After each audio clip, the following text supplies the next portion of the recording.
Today we'll be assessing for lower leg injuries using active range of motion at the ankle. Can you point your toes or bring your toes towards your nose for me as far as you can? Yeah. Oh. Is there any pain with that? Yeah.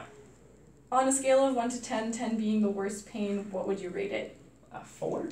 A 4. And can you point to the pain with one finger? Yeah. Just on the top. Okay. So we have pain on the anterior surface with dorsiflexion, and there's a decrease in range of motion on the affected foot when compared bilaterally to the non-injured leg. Can you point your toes as far as you can for me? Yeah. Is there any pain with that? 1, just at the very end there. At the very end. Okay. There's no decrease in range of motion for the affected foot. So for dorsiflexion and plantar flexion, we're moving on the sagittal plane using the frontal axis. Can you try and touch the bottoms of your feet together? Yeah. Is there any pain with that? Minimal. Minimal. Okay. There's no decrease in range of motion for inversion. And can you try and turn the bottoms of your feet away from each other as far as you can? Yeah. 4. Is there pain with that? Yes. On a scale of 1 to 10? 3. And where is the pain? Same spot. Okay. So for inversion and eversion, the foot is moving in the frontal plane on the sagittal axis.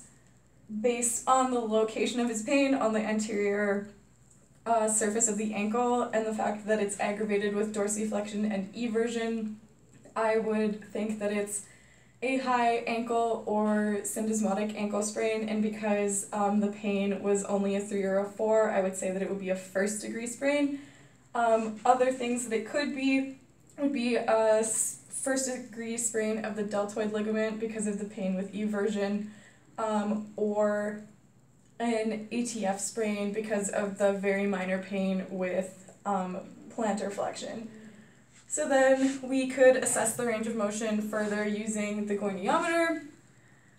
You would take the fixed arm, placing the middle portion at the lateral malleolus, and then you would find the head of the fibula and make sure that the fixed arm is lined up with that, and then you would get them to put their foot in neutral. So the goniometer is at 90, and to check to make sure that their foot is in neutral, you would move it down, and it is, so you would move it back. Then you would line up the goniometer with the head of the 5th metatarsal, so we're at 113 degrees.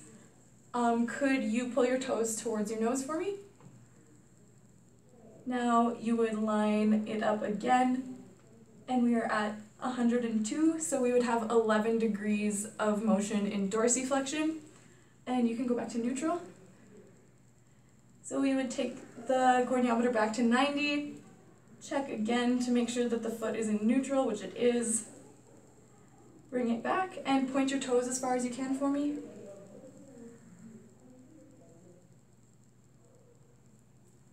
So the goniometer is at 149, so that would be a difference of